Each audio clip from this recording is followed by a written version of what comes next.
Connecting the dots, incorporating digital tools into your classroom. And our presenters today are Anita Cedillo, Shannon Smith, and Ileana Lazuska-Hall. Get it? So give them a round of applause.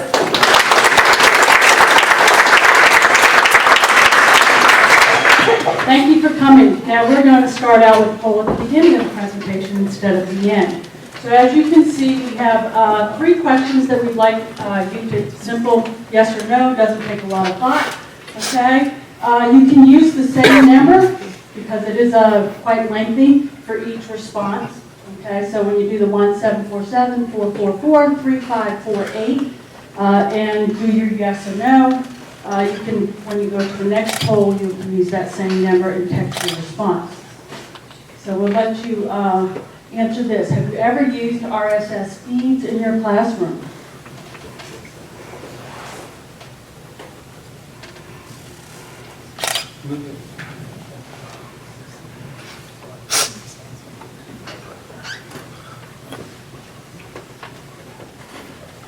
I wonder what happened next. Okay, great.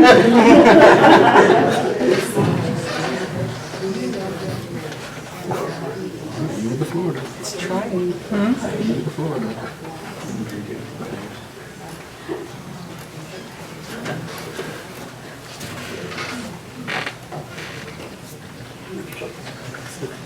Anybody else need more time?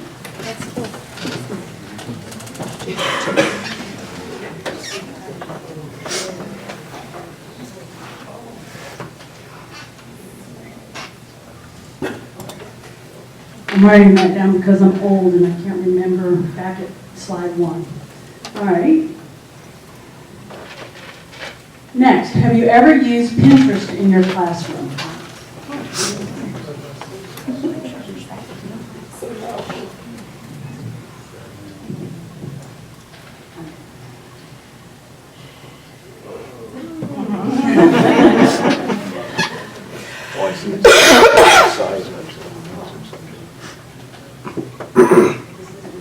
It goes a lot faster when you already have that number in there, doesn't it?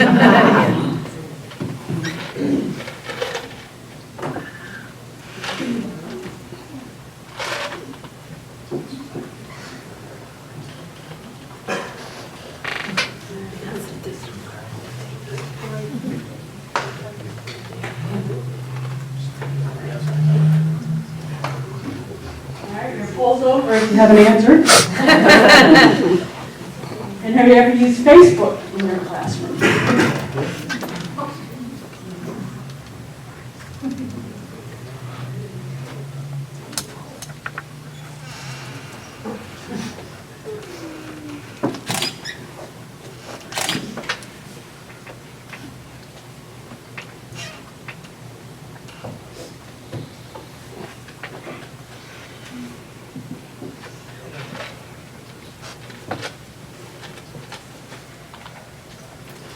Okay, thank you for taking those polls. We'll come back to that.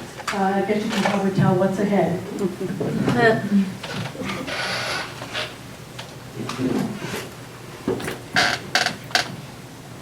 Do you recognize me? Very soon I will be your student. But I will not always sit in your classroom. I will not take out a pencil or open a textbook. You grew up with books. I read from a laptop, an iPad, a smartphone. I use a keyboard more than a pen. I'm a digital native, an active learner. Why carry just a textbook when my iPad connects me to the world? I want to know things all the time, and right away. Maybe the best price for cool shoes, or where to hike the Himalayas. To learn, I look online, because the classroom isn't enough for me. Not when I can see faces, hear voices, and chat with people on the other side of the world. I want to learn about Chinese history from someone in Beijing. My school has to keep up with me, not the other way around. I have more and more choices. When you were my age, no one had heard of a charter school. No one could imagine a virtual school. But it's projected that by 2019, half of all high school courses will take place online. I use mobile devices to connect with friends, classmates, and teachers. And when I'm more connected, I'm more interested. I don't buy music at a store, or movies or books. I get them instantly online. And when they excite me, I share with friends. That's how I want my education to be. I need a degree even more than my parents. I know it, and so do my friends. But will I be prepared? Public grade schools are under huge budget pressures, and traditional college is increasingly unaffordable. I don't want crushing debt. If I can Google the best choice for cool shoes, rest assured I'll find the best choice of education, like 2-year institutions and online courses where students like me have grown to be 6 million strong. And when I'm older, I want to keep learning. Do you recognize me? Very soon, I will be changing the world. But I need you. If you're ready to help me, I'll find you. But it's your challenge to keep up with me. I'm a digital native, an active learner. Listen to me, help me. Together, we can create the future.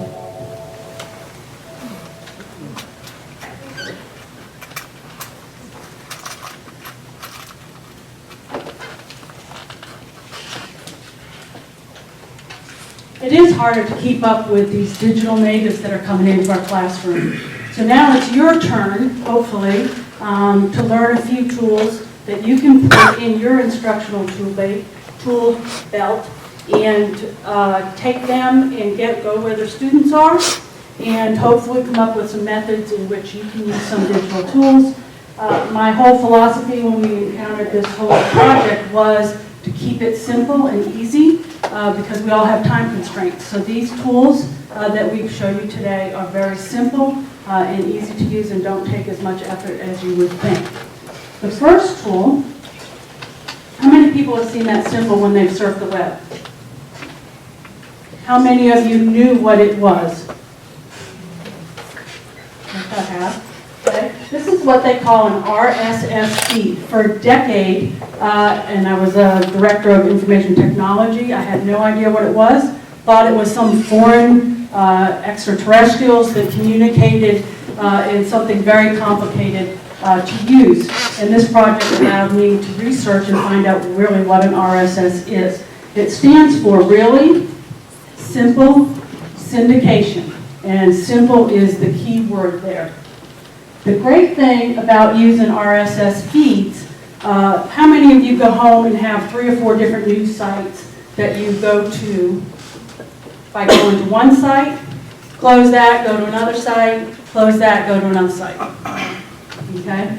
What RSS really allows you to do is to bring all those sites that you go to normally and have them communicate back to you instead of you going out to them. It keeps current, it updates automatically, and so you always constantly have the latest and newest information. There are 4 types of RSS feeds. These 2 here, okay, if you go to a site and you see live bookmarks, that's what they call a browser-based RSS feed. That has a lot of limitations in that it doesn't upload. So if you went to this particular site and saw that, you would want to ignore that, okay, because it's not as useful as some of the other types of RSS feeds out there. If you ever notice when you go into your Microsoft Outlook, you have to the bottom left a little icon, RSS icon that says RSS feeds. You can set up an RSS feed through your Microsoft Outlook. The limitation on doing that is it's only to that particular computer and that email address, so that has its limitations.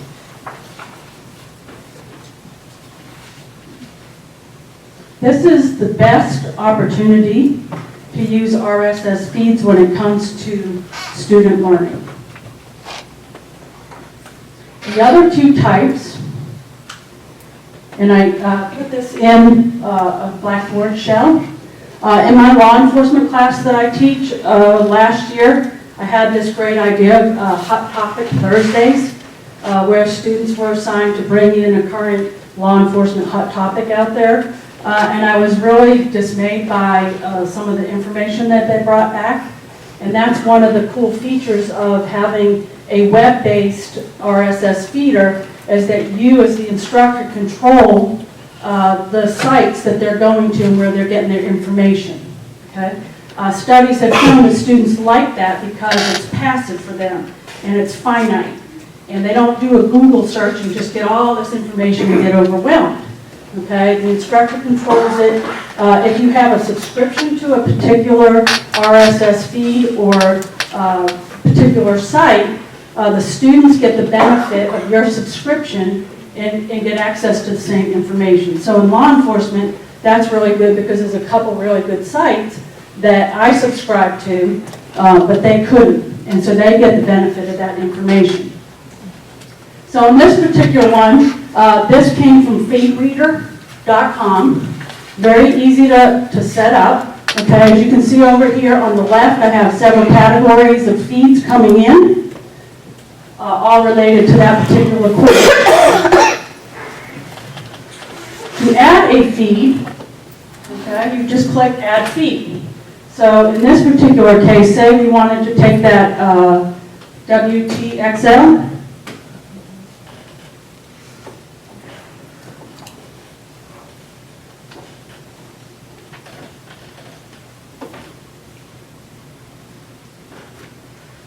If you notice on their website, this little radio signal or up here, it's not orange, but it basically symbolizes that it's a feed. And most of your popular news sites. And for this particular thing, I want just the news. And so each site, and there's that screen from WTXL.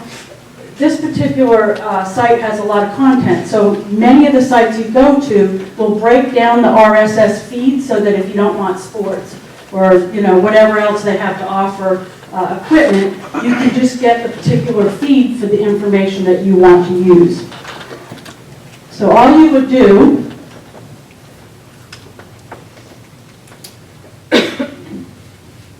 is copy.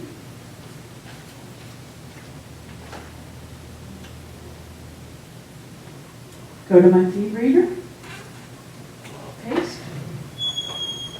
Let's say I want a new category.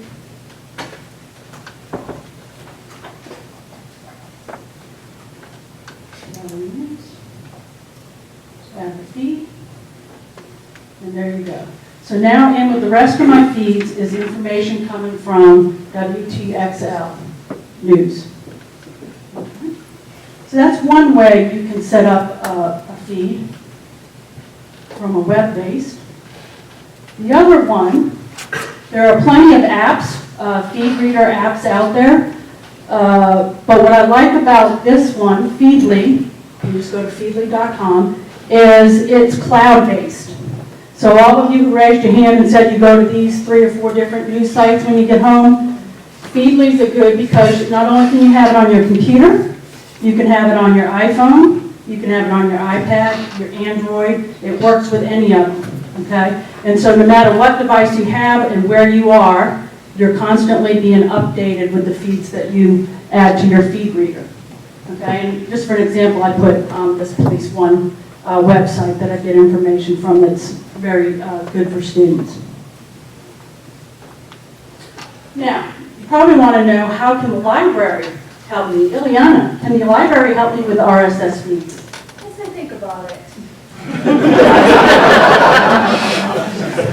Yes, we can.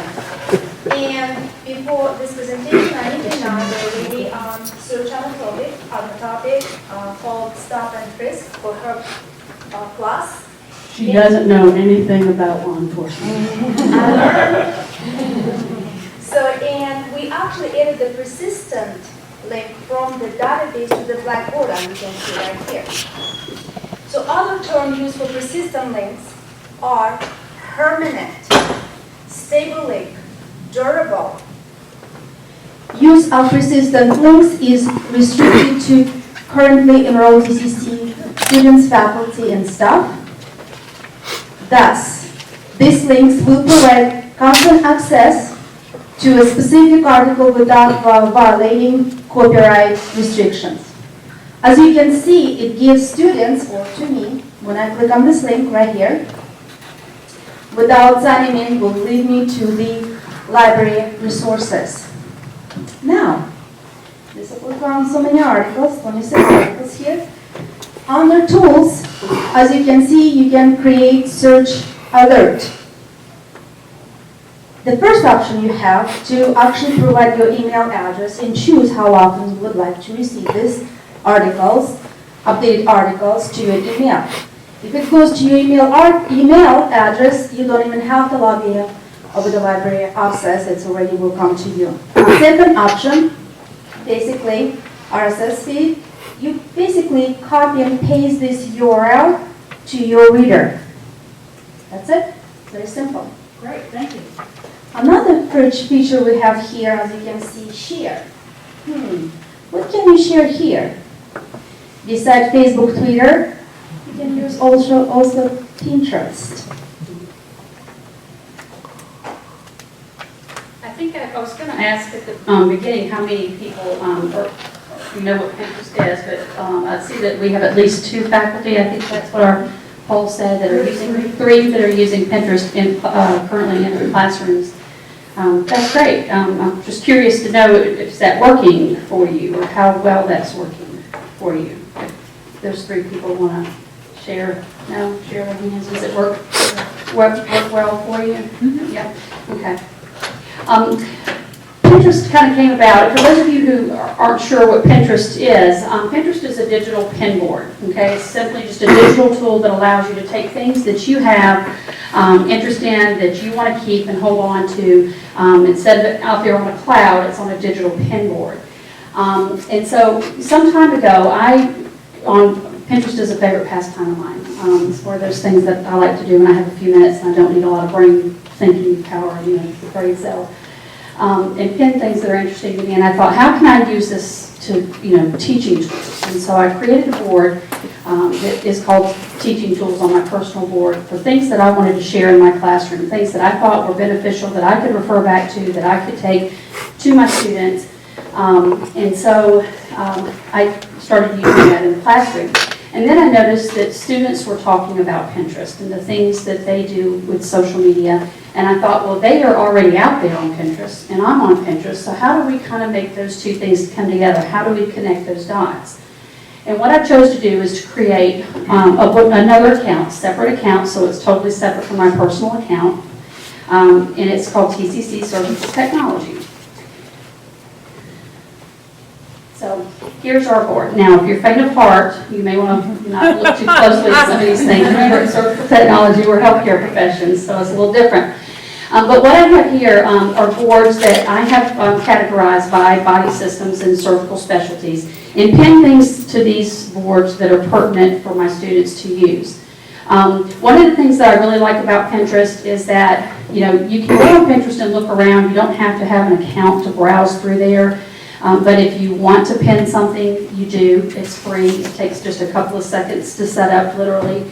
And then what my students, I had my students do is, once I created this, I let them know this was out there. They just went on, searched it in the search bar up here at the top under pinners, found it, and they clicked follow. So now they're following this board. So anytime that I put something on this board that is, a relevant topic or I think is of interest for them, it'll automatically pull up on their feed, on their homepage, when they log in. And so that has worked out really, really well. You can pin things from web pages, photos, articles, publications, and we've actually done some things where we've pinned with the library database that I'll show you in just a moment as well. One board that I'll show you really quickly, what I'm talking about is, this is something, is a pin that I put under general surgery, but it has many other surgery specialties incorporated in it. But this takes you to an actual web page called Web Search, which has just a multitude of information for students who are going to be doing case presentations during their time in the surgical technology program. They can come in and search under different surgical specialties, and they can look at different videos, and they can even look them up by pathology. So it's just a wealth of information, as you all know, we're being encouraged to try to teach more without requiring the students to have, spending more on their resources and texts and things like this. So Pinterest has allowed me to put more things out there, at the students' fingertips. The students have really enjoyed it. apps for Android and for the iPhone, so they can pull it up on any of their computers, iPads, phones, and access it.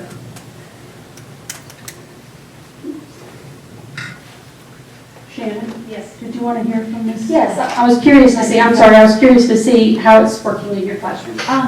Well, mine sort of started out as a funny place to post art memes, which I really like and share with my students frequently. I teach humanities.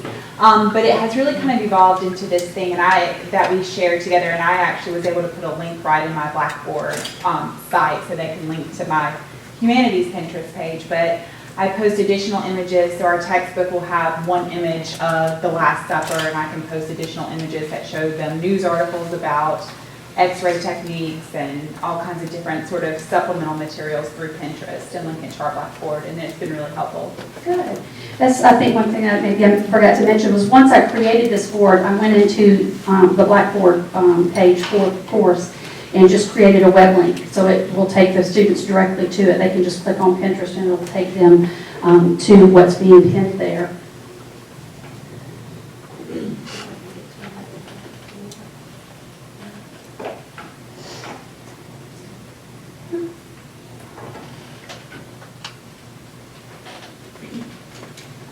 Under medical notables, we have Edward Jenner here, and we actually pinned from the library database. And Ileana, would you like to tell us about that? Sure, certainly. Because we already pinned this from the library database, and when I click on this picture, it actually will recognize my credentials and will take me to this article that students can read. However, the first time you log in through Facebook or another account such as Pinterest outside of Blackboard, you will need to use your TCC authentication to complete the connection to an article. So how did we pin the picture, right? You probably have a question. Again, as you can see, we have cool stuff like tools. Under tools, you can see the share. What we did, I just put share right here. Have more option, more. And we have a Pinterest right here. So we basically already recognize where it's supposed to go. You can choose your board and just click pin. It takes a few minutes, and it will be in your Pinterest account. What happens when you view more on that particular article? When you actually view more in that particular article, it's actually lead you to bigger article and have a good features as here as well, such as lesson and citation tool, and you can download, etc. But again, you can share this on Pinterest, Twitter, and of course you can share on Facebook. Thus, studies show that students using Facebook for their online discussion participate more frequently and respond more quickly. Go where the students are. Facebook, of course, it's not perfect. It has some flaws as well. However, students are there right now. They might be going to Instagram. You have to catch up with them. So for this particular presentation, I actually created a Facebook account for the Blackboard again. So Ian actually created a group called Spring 2014. Study showed that it's when you try to bring your students to participate throughout Facebook, students should create their own account beside their own separate account to just participate in Facebook. And as well as you would like to probably have your different account, not personal account. So, and I already shared some articles from Facebook, and when I click here, because again it's recognized my credentials, so lead me to the library databases. And what's good about this library database, because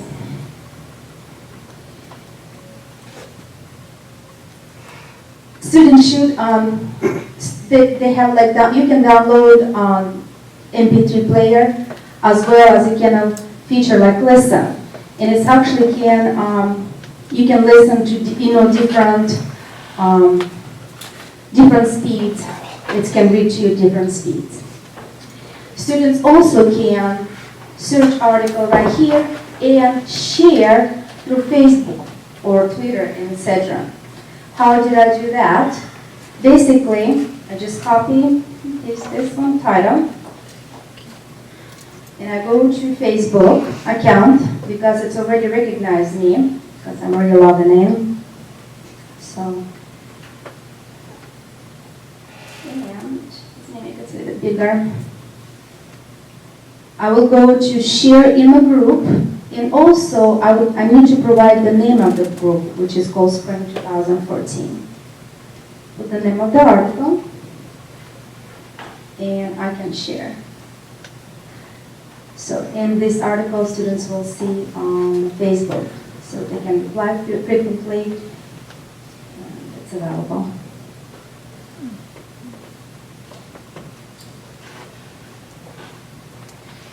As we heard before, by 2019, about half of all of the high school courses are going to be held in an online format. And then we know from the presentation we saw earlier, that about 90% of new employees entering the workforce are going to be required to be, digitally sound in some shape, form, or fashion. So, it's going to take a collaborative effort on our part to get these students ready for the workforce and ready for a digital age, to keep up with these digital natives. So TCC has a lot of resources available for us to do our part. The question is, are you ready? Thank you. And I would just like to say, based on those numbers, there we have some improvement to do. So now you have 3 additional digital tools to put in that little digital tool belt. And hopefully some of you saw how simple they are, and will take those back with you. And maybe think about when you're out there searching on the web and see the little orange RSS or the little Pinterest share or Facebook share, that you'll consider using some of these digital tools, because that's what the students look for, and that's what they're used to as they come out of high school. Do you have any questions? One thing I wanted to add real quick, I didn't mention about on Pinterest is the way I had it set up, since this was kind of a trial run, getting into this, is not letting the students pin to the boards, having it so that only myself and one other instructor can pin to the board. But an option that you have is if you want to get them to participate with you, instead of like having a discussion board on Blackboard, for instance, is if you had a group board that they could pin to, you could do an assignment where you would say, okay, this is this week's topic, like she had Hot Topic Thursday. You can find something that is relevant to pin to this board and pull in the students in that way. So that's something that you can do as well. And also regarding Facebook, I've been reading articles and stuff. One of the professors said that students really did reply much faster and quicker. Even 2 a.m. in the morning after Thanksgiving dinner, she found that they had replied to the Facebook articles and stuff like that. So, Thank you. Thank you.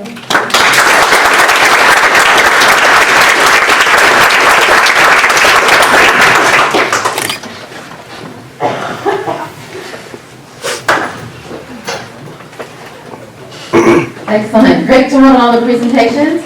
And I just want to say thank y'all so much for coming today. Just really appreciate your time and support of second years and first years. Hope you got some ideas for next year to think about. But I hope you have a great evening, and again, thank you for coming.